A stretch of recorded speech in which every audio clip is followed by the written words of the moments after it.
Hi, it's Lori Morris back from the 5-Element Creative Healing Program. And in this video, I want to share with you a few things. Specifically, I want to share with you a word that I love, and the word is aperture. And it means an opening or a space through which light passes. The cracks in us are where the light gets in, and get in, it will, one way or the other. We are beings of light and can't be otherwise. And that is what chi or life force is primarily. It's light, the energy of light. So does it make sense that when something is getting our attention, an issue, a symptom, it's a crack and it's ready to allow the light in? Yet it's our tendency to resist it, isn't it, and kind of push against it. It's one of the biggest reasons I love the creative healing process, because it lets the light in to soften, transform, and heal what is actually asking for our attention and release, what's ready to be released and healed. One of the best ways to resist less is by way of deep breathing.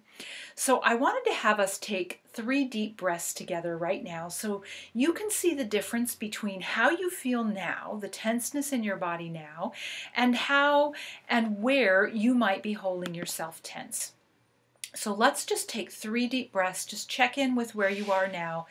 Notice where you might be holding yourself tense. Take 3 deep breaths, as deep as you can, each of them. We'll do it together here in just a moment.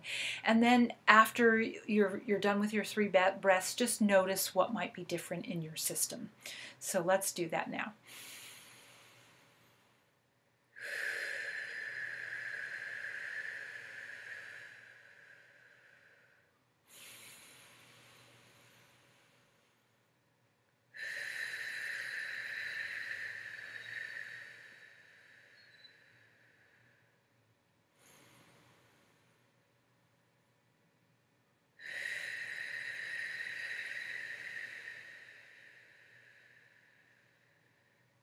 Great, so just check in with your body and notice how it feels. I know for me, I feel much lighter, much more open, less places where I'm holding myself. You may or may not know this, but there is light that is carried on in cosmic life force that we take in through our breathing. So it's kind of a big deal. It's why breath is actually considered to be a big deal. So keep doing it and keep doing it deeply. There are several common resistances when we begin a creative process. It's natural, and I want you to keep in mind that resistance only ever comes from the part of our mind that is afraid, the part that wants to keep everything the same because it's afraid. And while fear serves a purpose to alert us to real danger, of course, it's actually our biggest roadblock when it comes to liberating our spirit, which is the point of our life, is to set our soul free in order to love bigger and co-create with spirit, which is the same as our creative life force. So I want to share with you 5 of the most common ways a human being gets caught in the trap of fear and resists or pushes against. And I'm doing this so you can simply be aware, so that when you recognize it consciously, you can be kind to this part of yourself and move forward anyway. The obstacle or block or confusion is really just a smokescreen, and as you move forward anyway, it dissolves that smokescreen into nothingness and you become free of it. So our first resistance is that we're afraid that when we go in, so to speak, when we begin a creative healing process, or we start something new, or we say yes to a program, or we decide to change our job, or anything that we feel like would be good for us, but we're kind of afraid and that's stopping us.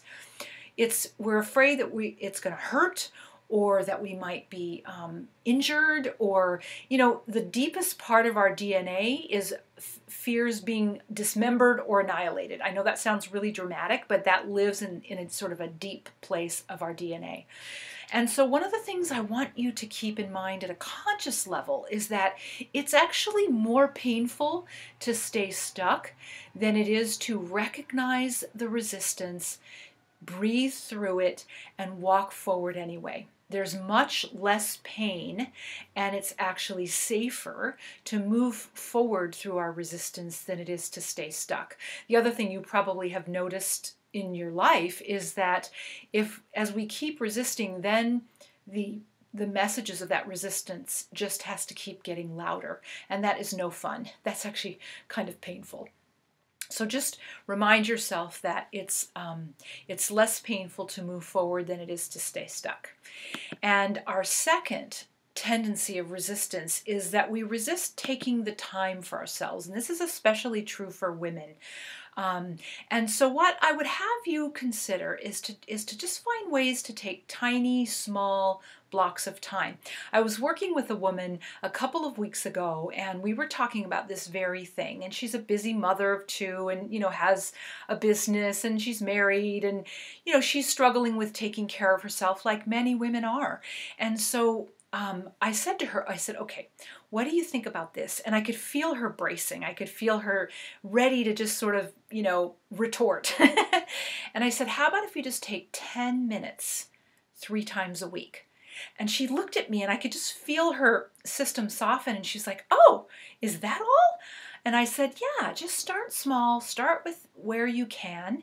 And what you'll notice is that your return on investment of those 10 minutes 3 times a week will feel so good that it will pull you into a little bit more, and you will be able to trust yourself that you can do it and that you have the time for it.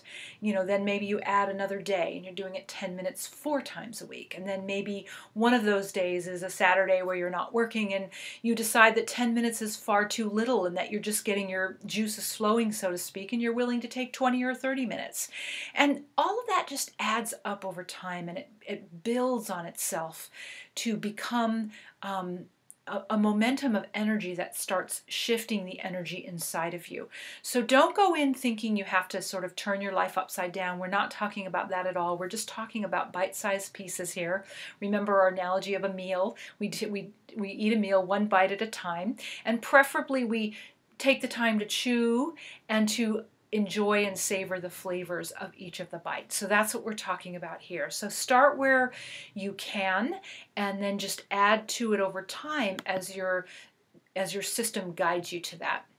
The third place we resist quite a bit is we resist spending a little bit of money in order to make our life better. Now, we don't have a problem doing that for our nails and our hair and, some of those external things, but I'm actually talking about spending money to cultivate your beauty from the inside out rather than from the outside in. And that is very, very different. So we have to spend a little bit of money to grow and to become more than we are today, to evolve ourselves. And people on a spiritual journey have to spend a little bit of money in order to find a teacher or teachers that will pull them forward to their next level, because we are designed to grow and we are designed to expand. That's the nature of the universe, is that the impulse of the universe is growth and expansion, which means it's our impulse too. So that kind of speaks back to that tendency for us to sort of stay stuck, which is painful to do that. So just, be willing to put aside a little bit of money. I'm not talking about mortgaging your house or anything. I'm just talking about the willingness to spend a little bit of money in order to cultivate growth in yourself.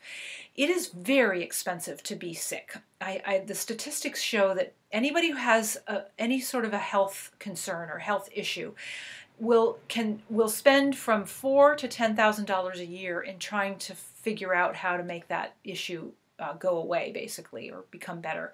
That's a lot of money. So if you could spend just a portion of that to not have to have a health issue, but to actually relieve yourself of any issues that you may have, you will come out so much more ahead in terms of the spending of money game that it will be staggering. That your return on investment for investing in yourself to cultivate your life force and to cultivate your chi and to heal those layers and unstick all that energy is way more of an efficient or effective, or there's a different word I'm looking for, but it's a better return on your investment is what I'm trying to say. So just be willing to spend a little bit of money and don't let your mind talk you out of that, because that's just one of the fear games that a mind can typically play.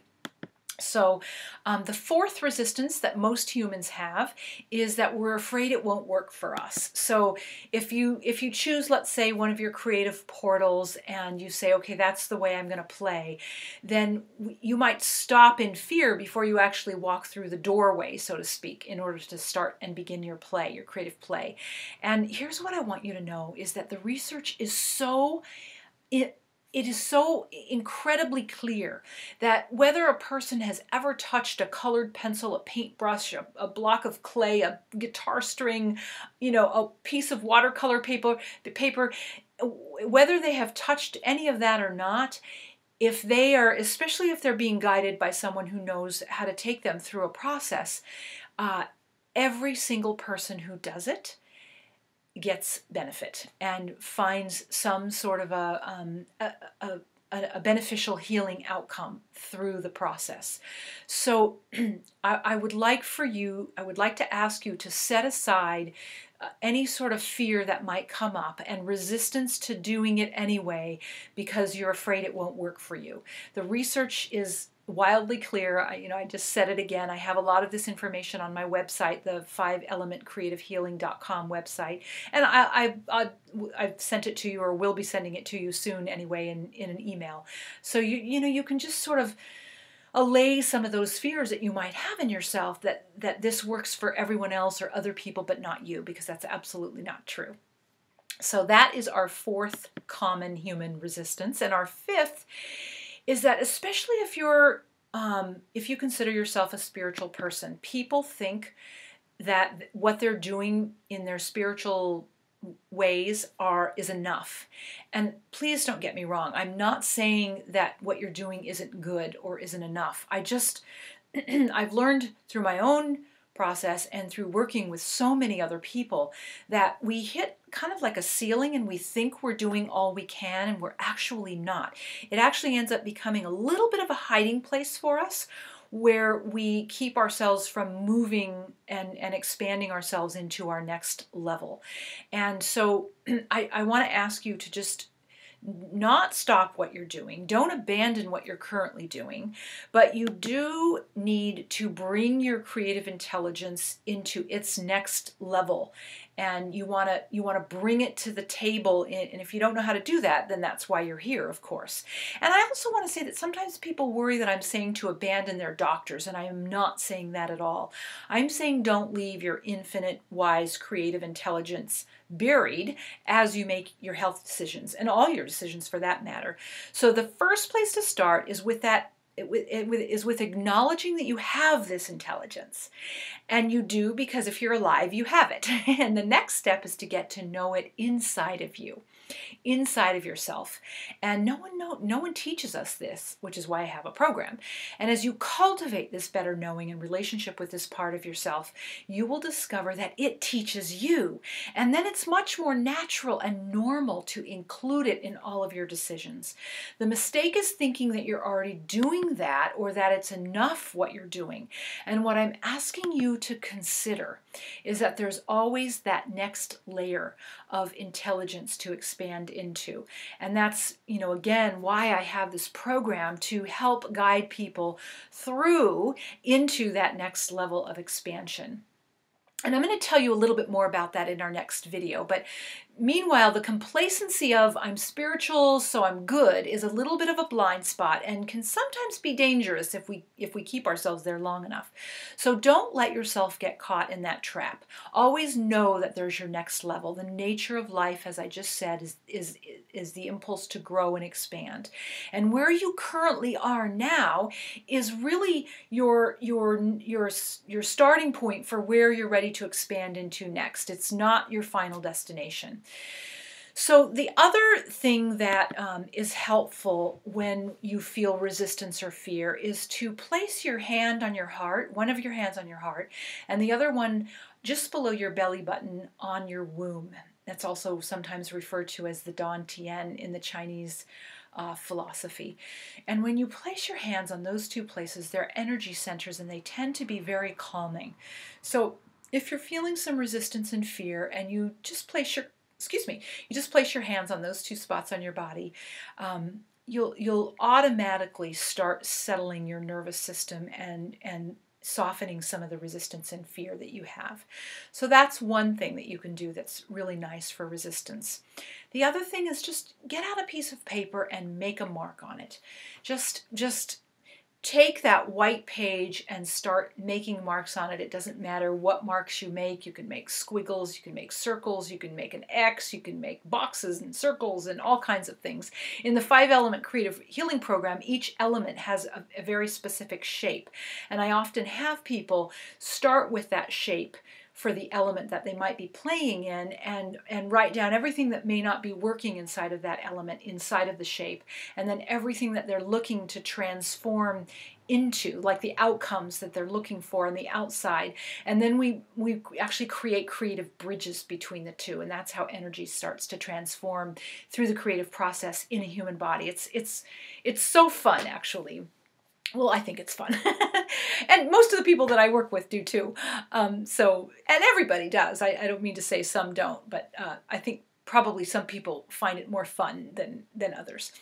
So one of the things that thing I just described to you, where we take a shape and we put what we want to transform, is that when we have a very specific intention like that, it is that intention that is alchemical, and it also, that alchemical intention changes resistance to resilience, and that actually heals your soul. That's what starts to begin to peel away the layers of old energy that is keeping your soul sort of damped down, so that's when your soul starts to begin to be able to become a little more free. And I guarantee you are looking for nothing more in your life than that experience, so that you have the capacity to choose everything in your life, everything that's important to you. You have the capacity to choose what you value and the ways that you want to be and the ways that you want to play in your world, from that place of a lighter soul instead of the heavier, sort of anchored, held back soul, part of your soul. So we have one more video coming up, and as I have already mentioned, I will tell you a little bit more about the 5-element creative healing program and how you can apply it into your life immediately to heal a very specific intention that you would set. So until then, Lori Moore signing off, the creator of the 5-element creative healing program.